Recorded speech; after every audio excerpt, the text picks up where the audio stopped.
State wins. Hey, Cardinals fans, welcome into our March edition of Heart of the Cardinal. Our guest today is Bill Richards, who I think embodies what the term Heart of the Cardinal means with the absolute best of them. So Bill just retired from Ball State men's tennis as the head coach after 53 years, and Bill has been a mainstay in this Ball State and Muncie community for that entire time and then some. So welcome in Bill Richards to Heart of the Cardinal. First off, congratulations on being named to the Mid-American Conference Hall of Fame recently. That's a really cool honor to hear about. Well, thanks, Mick. I mean, what do you say? I mean, it's something I never really thought about, but it's a great honor, and I'm thankful and appreciative and honored and everything you can say. But with any award, obviously I wouldn't get there without a lot of help from a lot of people. First and foremost, my family, and then players, coaches, support staff, administrators, too many to name, but it's always a group effort. It's very cliche-ish, but any coach would say, or any person being honored, is you don't do it by yourself. Have a tremendous amount of help getting there. Thank you. Of course. Well, how'd you find out? AD Jeff Mitchell called me 2 weeks ago on a Wednesday late in the day. And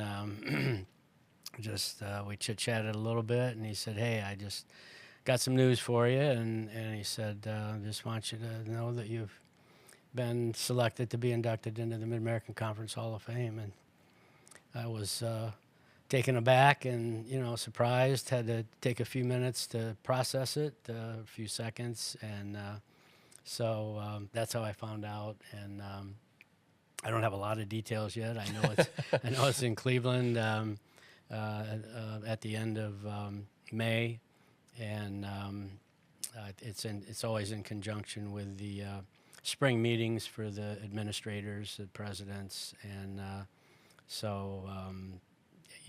I'm looking forward to it, and I'm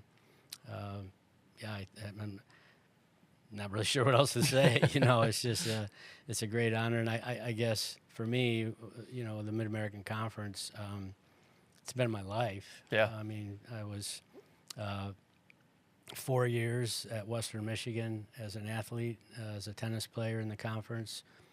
Went immediately from there to Bowling Green as a graduate assistant coach. Got my master's there at Bowling Green, so there's 5 years in a row.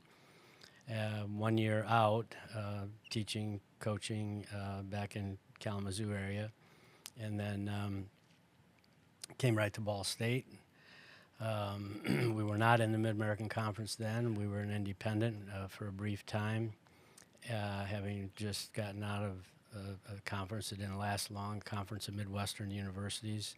So we were an independent that first year, and then that spring it was announced that we were getting in the Mid-American Conference. So I missed 1 year, and then and then the next 53, in the Mid-American Conference. So I guess you could say I'm a Mac rat. I've seen it all and experienced it all, and not just here at Ball State, but really proud of the Mid-American Conference for what it stands for, and the consistency and the similarity between the universities that are in it.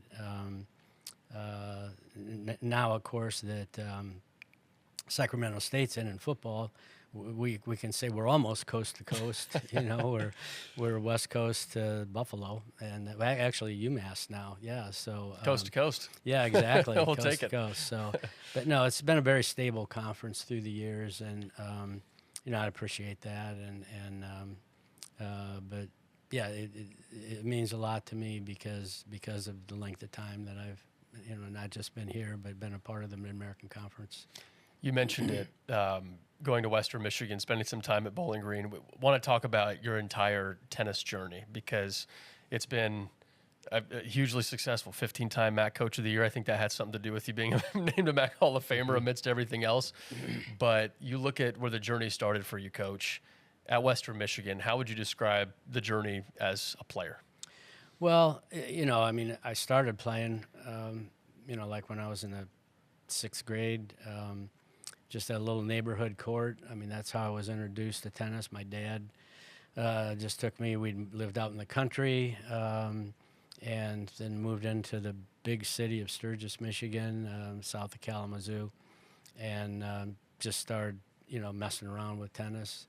I was lucky. We were in a community that had a very strong tennis tradition, a good summer program. So I jumped into that and just I was a three-sport athlete in high school, so it was very seasonal.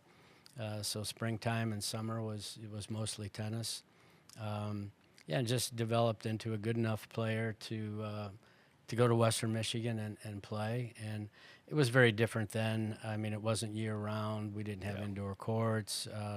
It was like a long spring season. We'd try to do what we could in March, and it was a later season. It was basically March, April, and May, and so yeah, we had some good teams at Western Michigan, and got the opportunity to compete at a high level, and dedicated myself in the summers to continuing to compete and improve, and so that's how it started.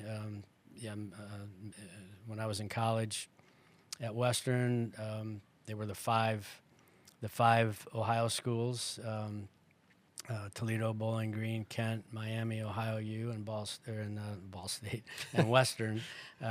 Six member institutions. Marshall was in briefly and then out, and then then the expansion started after. After I got to Ball State, the expansion started with Ball State and Central and Eastern and Northern and Akron and then obviously Buffalo and so on. Yeah. So you've been able to see from what the current landscape is. You're able to see it from, those schools that you mentioned and the expansion now. I think that's pretty interesting. You've been able to see what that development looks like. How unique and how cool is it to see more schools join the Mid-American Conference as time went on to help expand the game of tennis? Well, it's been great. I mean, I would have to interject that when Title IX hit back in the 70s, and then as it moved into the 80s, men's tennis, not just in the conference but nationally, was hit pretty hard because of the gender equity component and finances. A lot of programs were dropped, and right now there are only 6 member institutions that sponsor men's tennis, and that's not unique nationally. So we've survived, and we're still a sport in the conference, and obviously nationally, but it's been a challenge with OCR and gender equity and just finances in general. I mean, cuts are being made to pay athletes now, and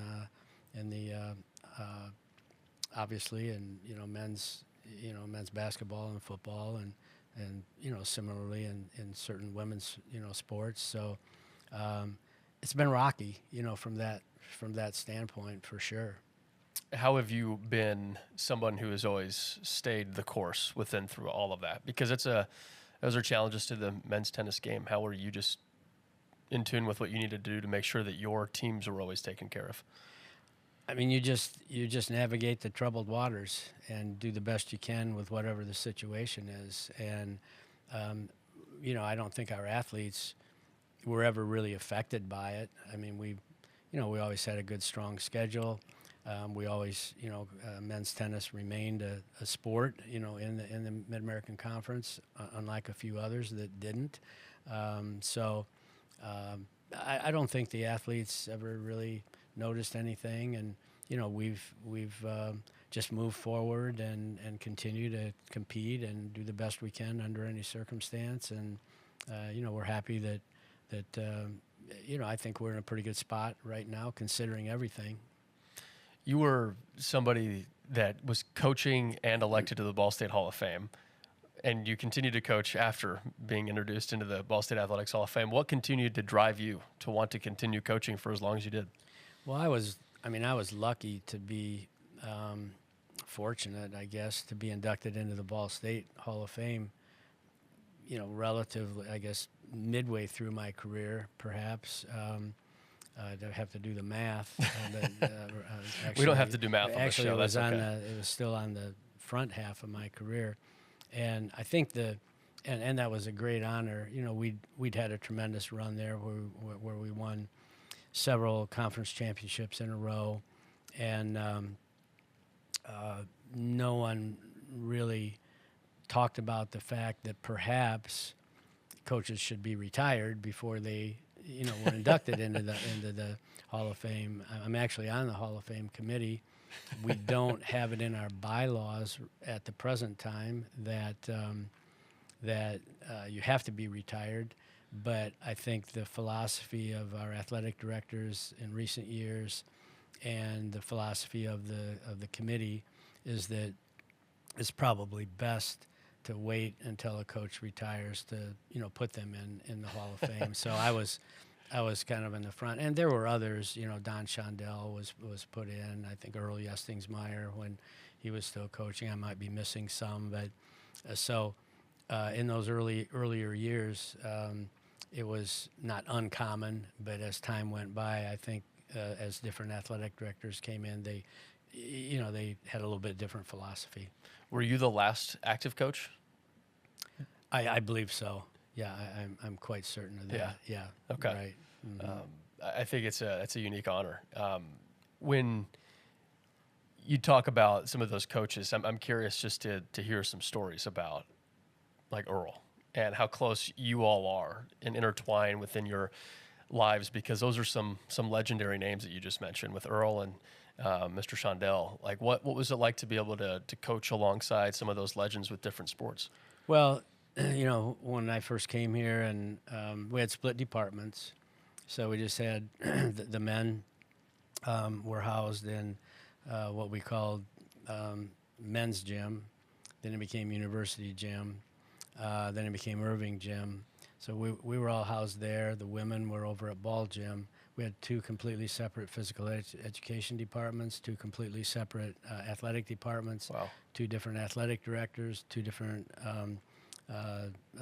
directors of the physical education department or chairman.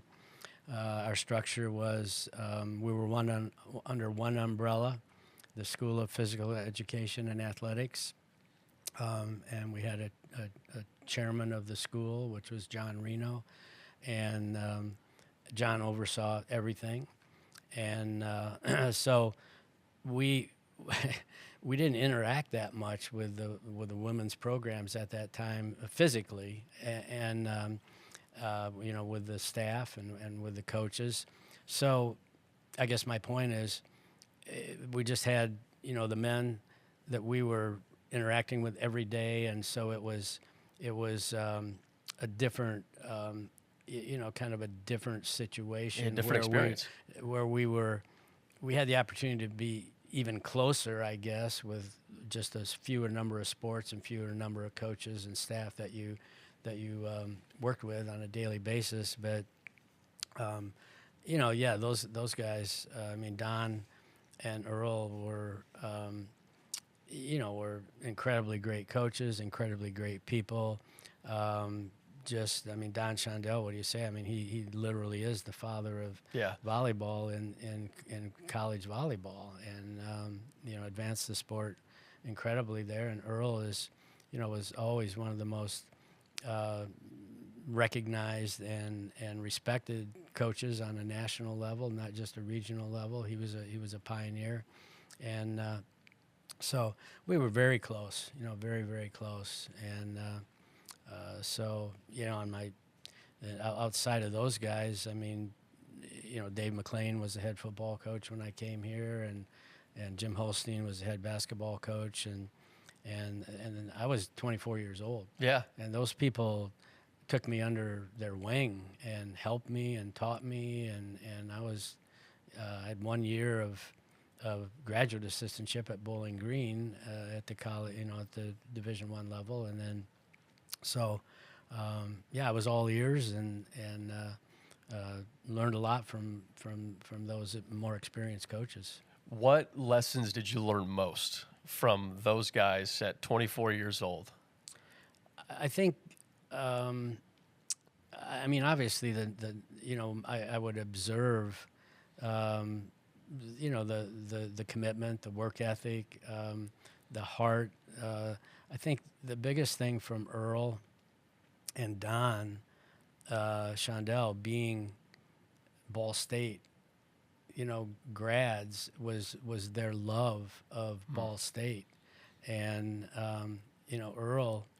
I can't remember the circumstances, but he got really upset at a staff meeting one time with one of the other coaches about something, and he said, "You have Ball State on your shirt.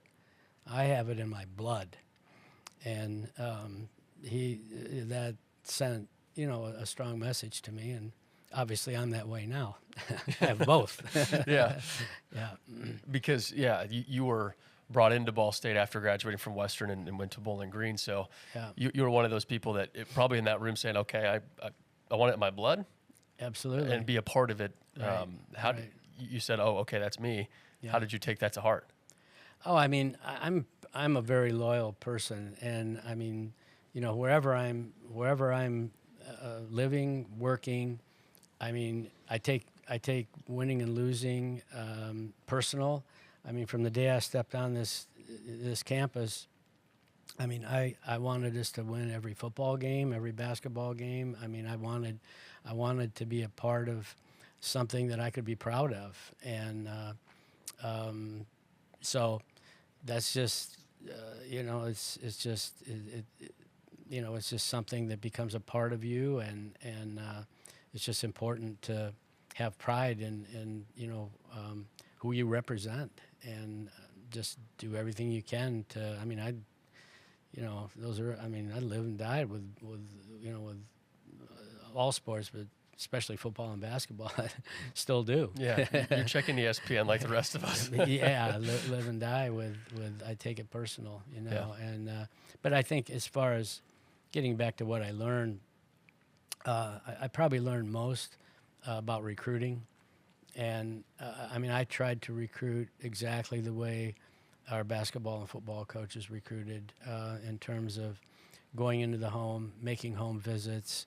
I mean, it is the most important part of building a program or sustaining a program is recruiting, Yeah. and so I learned a lot from those guys in terms of how they did that and what I needed to do, and kind of copied what they were doing. We'll talk about the recruiting aspect and how that evolves over time in a little bit. But there's so much that you just said within those stories that I want to dig into, because I know a lot of people have known you throughout your 53 years here at Ball State, but there's a lot of people that have jumped in midway through your career and haven't heard some of these stories and these details. Talking about Ball State being a part of your blood and your DNA, when did it click for you that, hey, this is home for me? Like, this is the place that I want to be at long term and do this for as long as they'll let me. Well, as long as I was at Ball State, or in those early years, or still am, I mean, without question, I mean, that's where my loyalty is. However, even though I've been here 53 years, just like any other coach, you aspire to advance yourself to a higher level. So it was never that I came here and intended to stay here for 53 years. I never intended for this to be my last stop.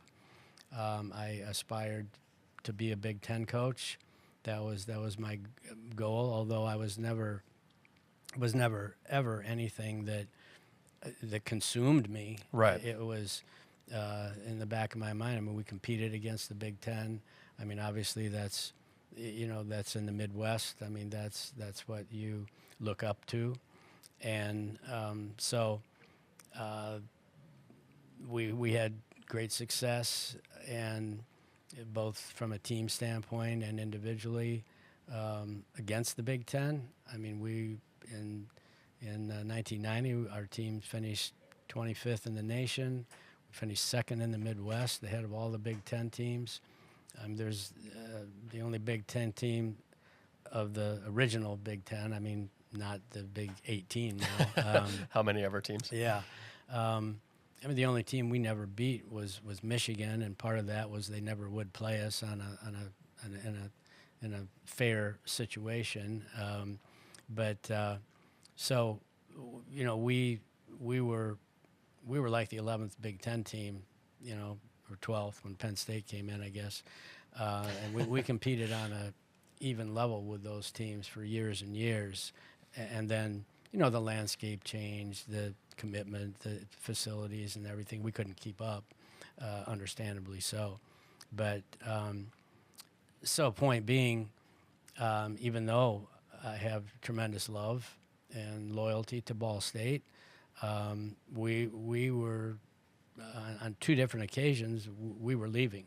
When I say we, my wife, my family, I verbally accepted 2 other jobs in the Big Ten, and literally had a for sale sign in our front yard. And then the first one in the 80s, you know, people at Ball State came back to me and very flattered. They asked me to stay and did some things for me professionally that where I chose to stay.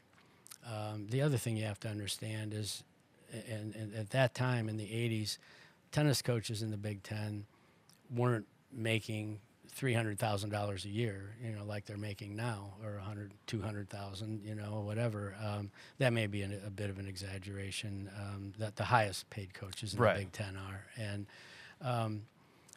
so the money wasn't like, oh yeah, you got an opportunity to go to a Big Ten school, you're going to make a lot more money. That wasn't the case then, and we were happy here. We really had the program going, and so for those couple different situations where we could have gone, things happened where we chose to stay.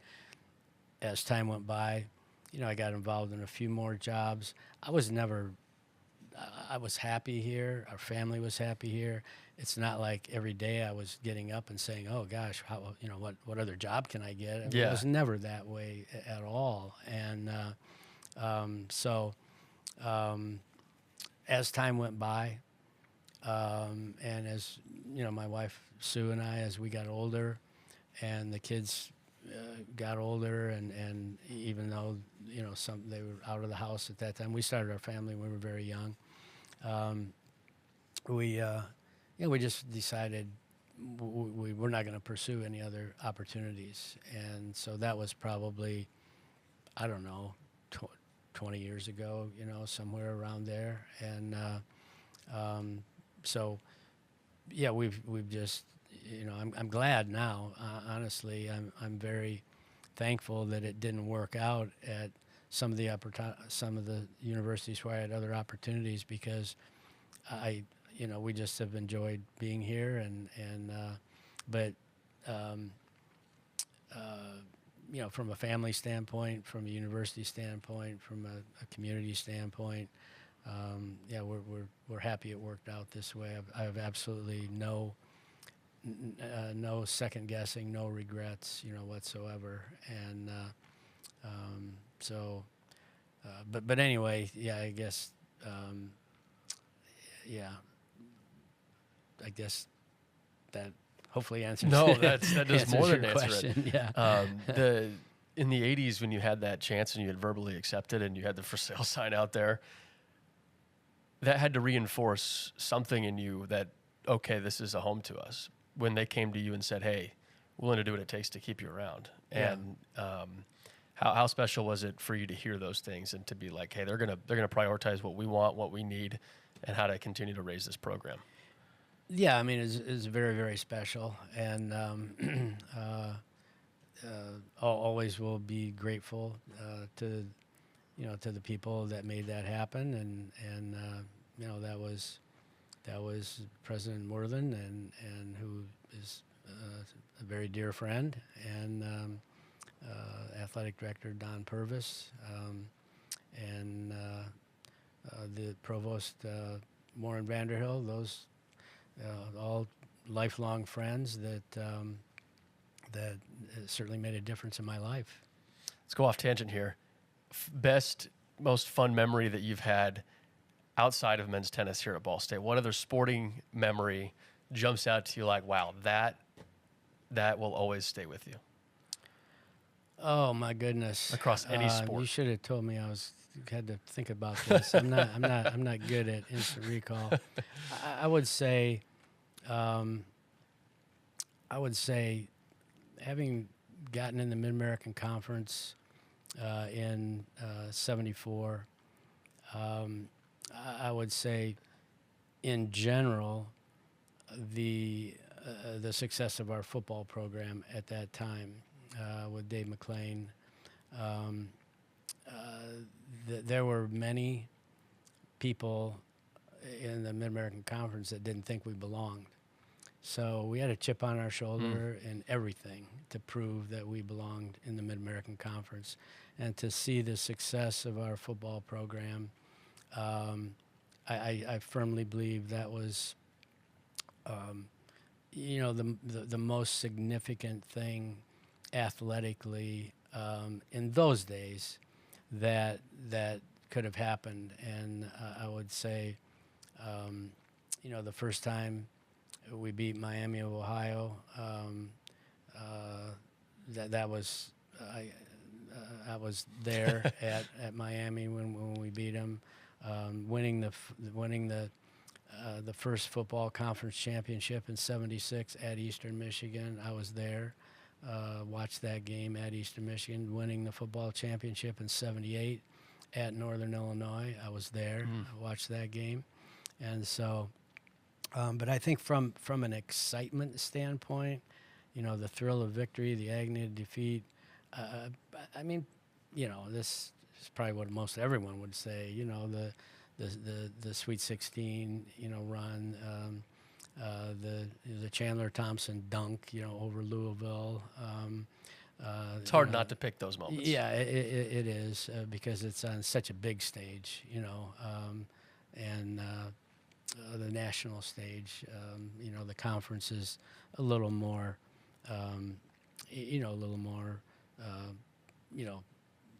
close to home and just within the conference. But I've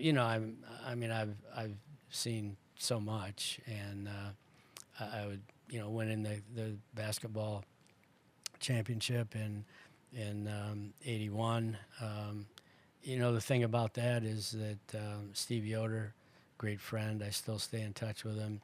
In '81, I'm not sure anyone realizes this. Every player on that 1981 Mid-American Conference basketball championship team was from the state of Indiana. It's remarkable. Every player. Now some had transferred back, but Ray McCallum. Probably, in my opinion, no offense to Bonzi and others, but greatest basketball player ever to play at Ball State. And there's so many. It's hard for me to really pick, specifically, but probably leaving something fairly obvious out. Well, there's a lot, though. Like you said, you've been 53 years into the journey. I will add one last thing, and it was a coach that I have the utmost respect for was Bill Lynch, and it was 2001, and Bill's job was on the line, and I knew it, and a lot of people knew it. We went to Western Michigan. I was there. It was before the electric headphones. I was a cord man for our running back coach, Keith Otterbein, on the sidelines at Western Michigan. It was a rainy day, and I knew we had to win that game for Bill to keep his job.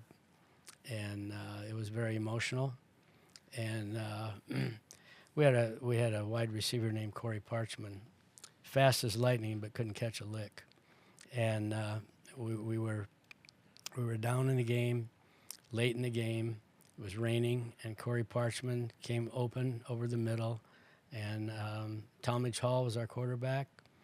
Threw a pass to him, and I said, "God, catch it, Corey." Catches it, runs down, didn't score a touchdown, but we punched it in and won the game, and it saved Bill's job. And it was, and our whole staff that I was very close with. So I don't know. That may not mean a lot to some people, but it was pretty emotional. The other thing at that very same time, within weeks, made the Maui run. My good friend Tim Buckley, who I think is a great basketball coach, and I was very disappointed with the decision to let Tim go back in 2007. But we made the Maui run that year in basketball. Beating Kansas and UCLA and losing a very close game to Duke in the finals, and that was an incredibly great accomplishment and very, very memorable, for me, of course. I won't ask you your favorite memory as a head coach because you've got countless and you don't want to leave anything out, I'm sure. But what other odd jobs did you have while you were the tennis coach? Oh, my. What else were you doing on campus? It sounds like you had ties with every program. Yeah, I did. Well, I mean, in my early years, we had to teach classes. Everyone, even the football and basketball coaches, had to teach classes. We had a 6-hour physical education requirement. We had a ton of physical education majors that all had to take these block classes. And so we all had to teach classes. So typically I would teach classes all morning and then go to practice in the afternoon. And that was just the way it was. And I, having taught junior high school the year before I came here, I thought I was on vacation, coming here and teaching college physical education classes and then, going to practice in the afternoon and not having to deal with, junior high school kids. So I did that. And then when I almost left for the other job in the mid-'80s, they took me out of teaching. I think I still taught one, the teaching and coaching a tennis class I still taught, but I was taken out of all those other physical education classes. And I was made administrative assistant to the athletic director. And it wasn't just a way to justify more money for me. It actually, I did a lot, administratively, helping our athletic director, Don Purvis, and, Dick Falls was our associate AD, and that was it. There was just the three of us, and so I did a lot of odds and ends, and then shortly thereafter, there was a change in our structure with Cardinal Varsity Club.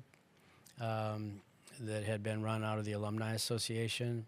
They switched that over to be run out of athletics, and so they gave me the title of chairman of the chairman of the Cardinal Varsity Club Board of Directors. So I worked with our board. We did all the events in-house at that time, whether it was the little pretzels and Cokes at halftime of the basketball game, or the Cardinal Varsity Club golf outing.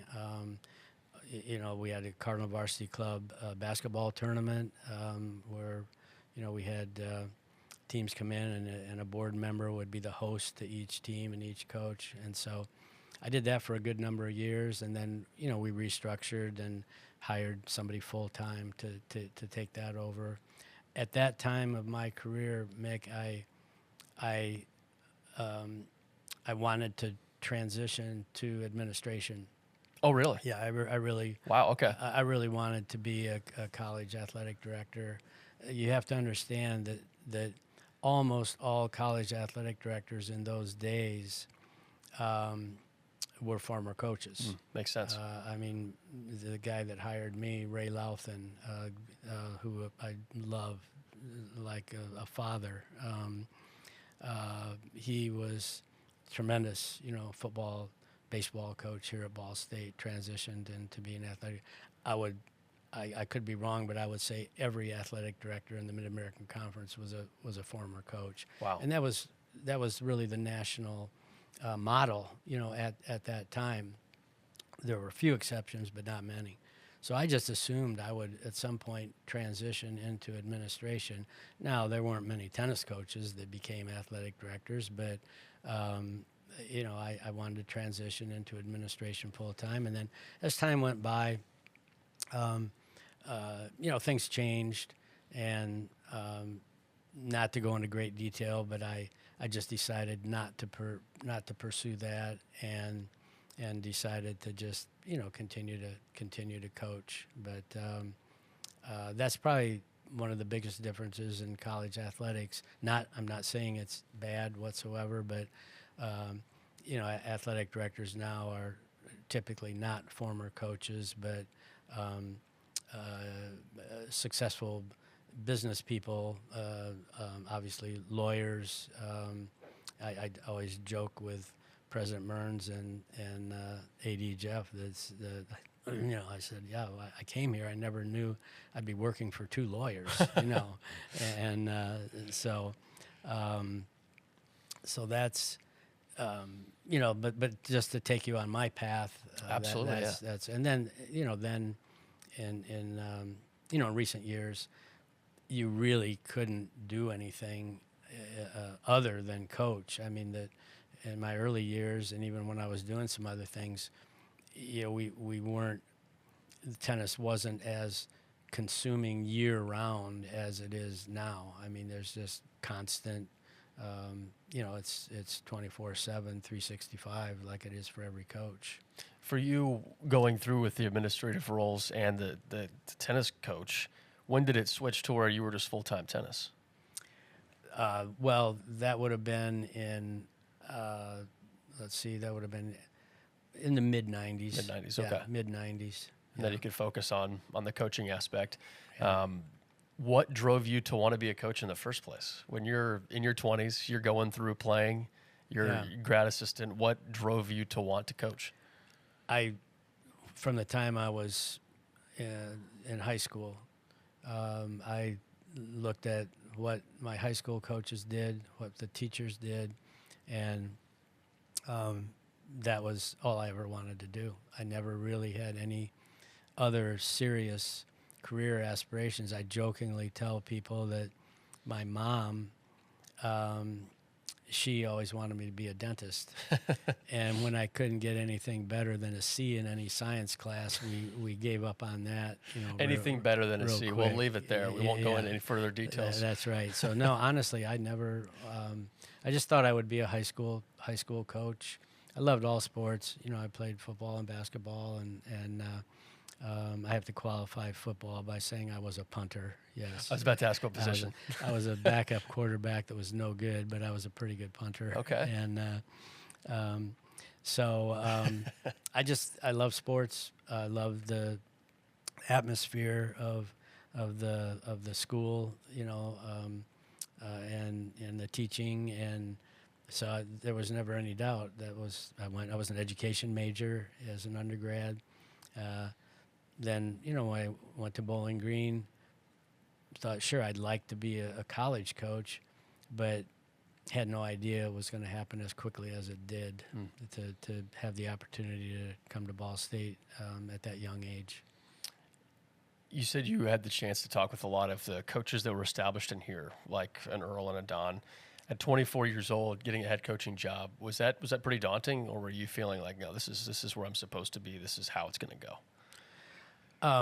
I never felt intimidated or daunted. I had a lot of confidence in myself. I never worried about not succeeding. It wasn't anything I was consumed with. It was just, work hard, do your job. I'm not a tremendously philosophical person. It's just very, very simple. I think all my former players would tell you that. It's just, go to work and compete. That's just All I ever asked of our players was to work hard, compete, do the best you can, fight your fanny off, and no matter what happens, just keep plugging away. And that's just all I ever did, really, as a whatever I was doing. We were mentioning recruiting earlier. We had Coach Fleck on this podcast and talked about a little bit from a golf standpoint of how recruiting used to be and what it is now, and how people think it might be, it's easy to fill rosters for tennis because there's fewer amount of players than football or basketball or other sports. But he was saying that makes it even more unique. And there's a big time challenge within that because every roster spot is so valuable within these games or within these programs. For you, over time of when you started to when you finished being the head coach at Ball State, how did recruiting evolve in the game of tennis? Well, it's evolved and changed, dramatically. It was in the early years, it was, you recruited very much, geographically, and I still, we at Ball State and in my later years, I always tried to recruit, number one, players from Indiana that were good enough to help us, and then the Midwest, and then nationally, and then internationally, and but it's it's so complicated now because of the roster cap. You can't just take somebody that you think might end up developing because you don't have space for them. You have to have people that really are proven in terms of their rankings, their results. And like every other sport, you can get on the computer, and you can who the players are. You know who the best players in Indiana are. You know who the best players in the Midwest are. You know who the best players nationally are. You can look up all these statistics, universal tennis ratings, and get contacted by anyone. You just plug it in the computer, and it spits out something about these individuals. But recruiting rankings are all over the place now too. Of course. And so that's part of it. You have to find out about the work ethic, the character, and those types of things of any individual that you're recruiting. But I would say the biggest thing that has changed our sport, and it's not recent, it happened a long time ago, is just international athletes. I would say tennis was one of the very first sports that started recruiting a lot internationally.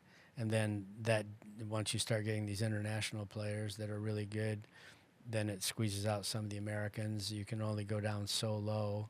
And so we've evolved. We've started to recruit a little bit more internationally. And again, this isn't anything against U.S. tennis.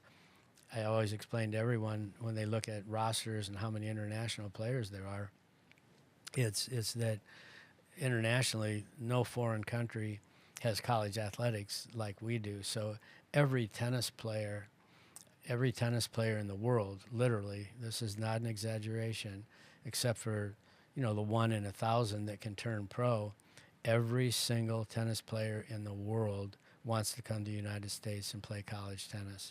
And that's why the majority of the rosters, the tennis rosters nationwide, the majority of players are typically international. And so, and it's like you evaluate what you have in the U.S. Our tennis in the U.S. is incredibly healthy. It's good. It's a very good level. But when you're looking at who you're recruiting from the state of Indiana or the Midwest or nationally, and as compared to who you can recruit internationally with the thousands of players that are trying to come here, you've got to compare. Yeah, a lot of balancing. And sometimes those international players are just better than what you might be able to get here nationally or within the state of Indiana. Yeah, that's a balancing act inside of itself, Yeah. especially within the new landscape of college athletics. Yeah. Veering off into remembering the successes that you had, Coach, here at Ball State. 53 years, 15 Coach of the Years, many championships. When you look back at the first title that you won as the head coach of Ball State, what do you remember most about that? I remember we almost choked it away. It was 1984. In '83, we had tied for the regular season championship, and in '84, Miami of Ohio had been dominant. They'd won many championships in a row, and so it was the conference tournament at the end of the year. And in those days, it was a flighted tournament. All the number ones played in their little pod, and number twos, threes, fours, flights, I should say. And we had the first 2 days we dominated, and we were running away with the tournament. And then on the last day, the championship matches, we had all 6 of our singles players in the championship matches, all 3 doubles teams, and we only won 1 of the singles and 1 of the doubles, and we had to win the last match. Number 1 doubles team of Mark Waldmo and Tom Colton had to win, and we had to get help from other teams. A team from Ohio U beat a team from Western Michigan, and then we beat a team from Toledo in the finals at number 1 to squeak through and win that championship. But I could feel it slipping away, and so, but that was special because it was at. It was special being our first conference championship. Right. Special, breaking the streak that Miami had, although we tied with them in Western in the regular season the year before. But it was also special. It was at Western Michigan on the very courts that I played on. And so, that first one is always the most memorable, and then everyone's different. Every team's different. Even though, I don't feel like I've had the same job for 53 years. Every team is different. Even teams, when you have players returning, they're different. Players mature, and so it's a different challenge every year. And it's like I said, even though it's the same, I've been at the same place. I don't ever feel like I've done the same thing. Things change so much with, your administrators, your support staff. You're constantly adjusting to a different team, different budgets, different scholarship allotments. There's a constant bit of adjusting every year. You mentioned a few names that were on that team, on that first championship team. You had a huge group of alumni that came back to celebrate the alumni, but also to celebrate you recently. And President Mearns, Director of Athletics Jeff Mitchell, and others spoke at the event. How special was it for you to see so many of your former players, coaches, all in the same place to just celebrate? You don't want the attention on you, but to celebrate you and the men's tennis program over that time, how special was that to have that whole group there? It was really, it was a magical weekend because not just did we have so many players back, but it was a beautiful fall weekend. We were able to get a bunch of the alumni out and play tennis on Friday afternoon, then had the wonderful reception at Delaware Country Club Friday night.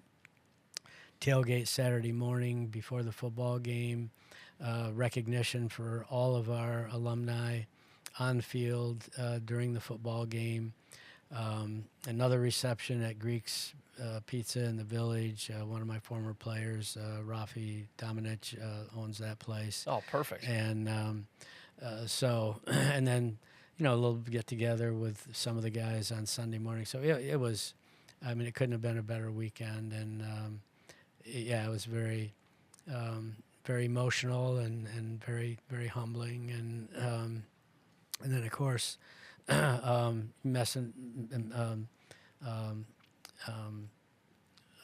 talking about all of our alumni, mentioning all of our alumni, and the '84 team. The new coach Gene Orlando was a freshman on that '84 team that won our first conference championship, and so special to, to have him be my successor, and means a lot to our alumni. Certainly means a lot to me. Means a lot to our team, and so yeah, that was very special to have Gene be a huge part of that as well. How would you describe what it's like to see Gene go from player, his legacy at Ball State as a player, go coach, and now come back to Ball State? Well, I mean, Gene, an experienced coach. He was the head coach at Michigan State for 31 years. Yeah. And he and his wife, Janice, they could have easily just stayed retired from he stepped aside. He wasn't retiring because he was too young to retire, but he stepped aside from the program at Michigan State after 31 years and decided it was the right time, and wasn't sure what his future held, but the timing was great. His son Vince was on our team when he stepped aside, and that was part of the reason he did, was so he could watch Vince his last couple years. So he was actually our third coach for 3 years, did what he could. He wasn't with us every day, but he was at most of the matches. And then last year, when I approached Jeff about the possible transition of Gene taking over, we worked it out so he could be with us on at least at all of our matches. He traveled with us full time and was at all of our home matches as our second assistant. And I jokingly say, Gene and we switched roles.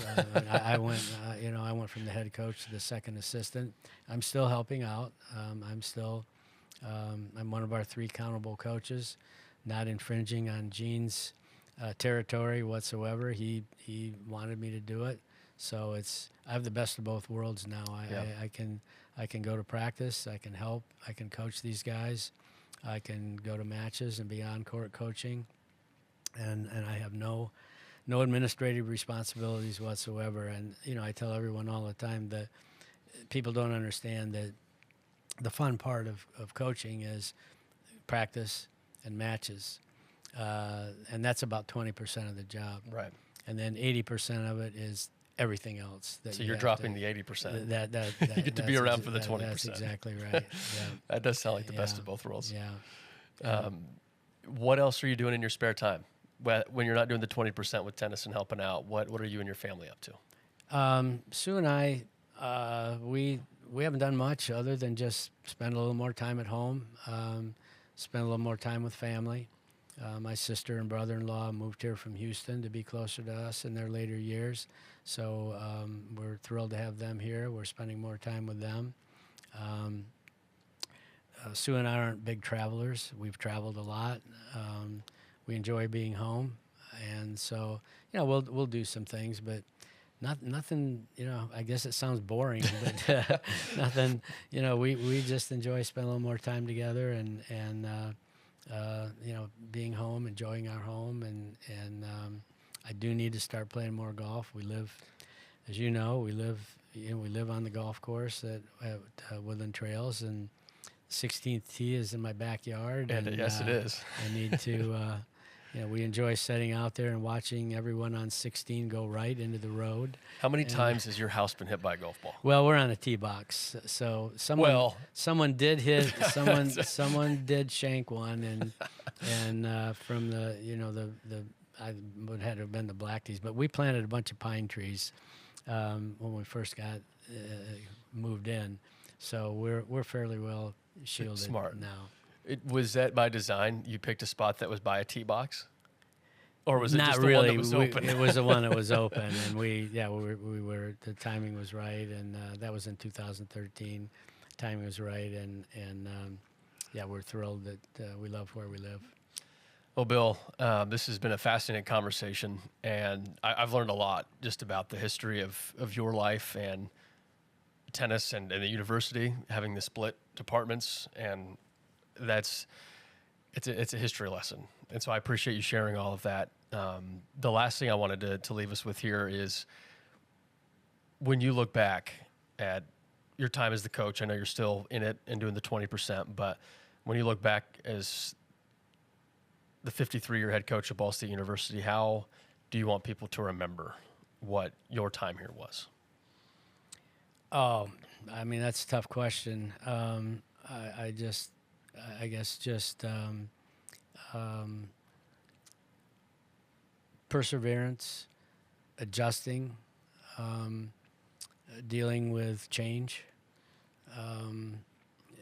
just doing what you have to do to navigate different times, different eras, societal change, university change, just being adaptable. And aside from just working hard and being committed to who you are and where you are, I guess that would be it. And I would like to just say that again, I've mentioned my family, but I can't thank them enough. My wife Sue enough. It's been a family venture. Yeah. Son Rob and daughter Christy and grandson Ryan, who's a freshman on our team this year, and granddaughter Leah, daughter-in-law Wendy. I mean, it's just been the whole family lives and dies and still does with Ball State tennis. The other thing I'd like to mention is the help with our program from a facility standpoint. John Pruce was president when I came here. I had Western Michigan ties with President Pruce. He was key in helping get our tremendous outdoor tennis center, what we then called Cardinal Creek Tennis Center, one of the finest outdoor facilities in the Midwest. What's it called now, Bill? What's it called now, It's Coach? called the Foster Adams Family Tennis Complex and Bill Richards Tennis Courts. Right? Thank you. I just wanted to hear it from your mouth. and that's and thanks to Brian and Julie Adams and the Adams family and for their generosity. And then to take it one step further, more recently, the first president I worked for, John Pruce, and the last president I worked for, Jeff Mearns. President Mearns made it possible for us to purchase the YMCA, and with the Adams family money, we've made tremendous Adams family gift. To make it more professional, we've made some tremendous improvements at that facility. Added 2 courts. It's now an 8-court facility, and with a partnership with Jenny Morgan and First Serve that manages it and programs it and coordinates everything there for us with her arrangement with Ball State. But I do want to recognize President Pruce and President Mearns for their contributions to our facility situation, which is not just from the standpoint of aesthetically what it looks like, but just from a practical standpoint to have what you need to get the hours on the court you need, sharing that facility with the women. And when I speak to the women, let me also say, Mick, when I came here, it was men's athletics basically, but I really enjoyed in all my last years, with the women's coaches, office right next door to women's volleyball, across the hall from field hockey and softball, and it's been great to see the collaborative effort, with men and women and working together, and we have a great bunch of coaches, we really do, and so yeah, just proud of all of them and rooting for everybody. Well, Bill, we appreciate you. Thank you for everything you did for Ball State, what you're continuing to do as the third coach on the staff right now to continue to mentor and be a part of the program. But thank you for everything you've done.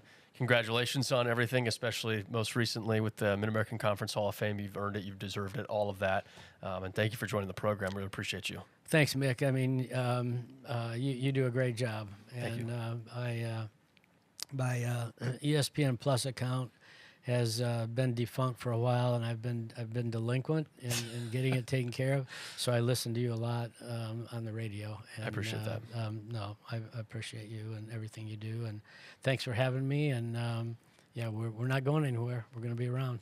That's Coach Bill Richards, everybody, joining us here on Heart of the Cardinal again.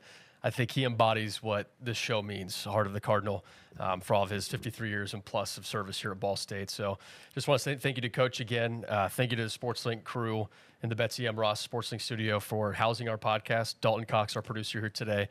Thank you, everybody. And we'll be back in April for another Heart of the Cardinal. But Coach Richards here celebrating some time with him on Heart of the Cardinal.